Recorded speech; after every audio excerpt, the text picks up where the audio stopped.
So I'm focus pulling now, and I didn't know the film industry at all when I first started out. I just applied to get into film school, and lucky enough got into a very good one.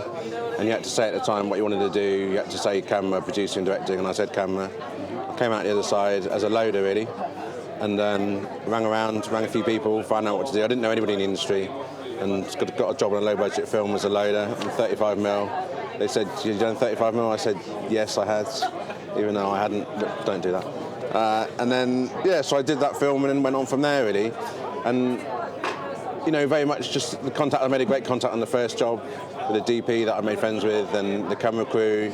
And just went from there, because I didn't know anybody in the industry when I first started. And it really is about sort of the contacts and who you know, and just getting to know the right people and then moving on from there. So my favourite two films really are Jaws and The Exorcist, for very different reasons, obviously.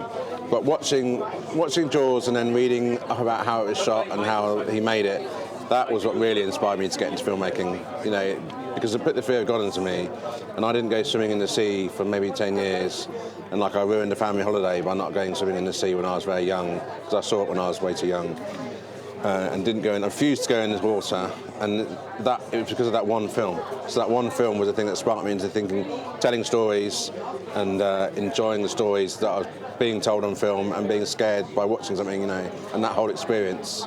That made me sort of go off and start making my own little short films, usually about sharks and other such things. I think new talent is hugely important, because, as I say, when I first started in the industry, I didn't know anything about the film industry.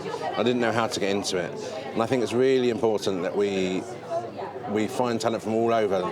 Not just people that are at film school, people that are at normal schools as well, and tell them what they can do, and mentor them the whole way. So don't just get them onto a film set for one day and then never see them again.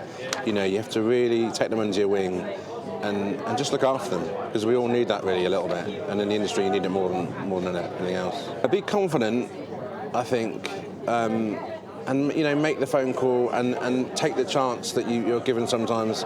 And if we all have a bit of self-doubt, and you get offered things and you think, oh, can't I do that thing? But just go for it, because you'll never find out if you don't take that little chance. I've turned down a couple of roles in the past, and I thought, well, I can't, and I'm not good enough for that. I can't do that.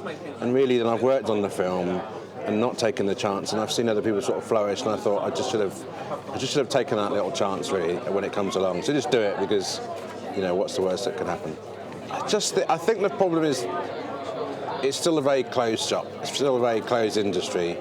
And I think we really need to, as I say, just get people in from all walks of life and start opening up, because it's still quite a sort of, it's difficult to say it in words without saying the wrong thing, but it's just get a diversity into the industry, and not just colour, but also from, young kids who have no idea about the film industry.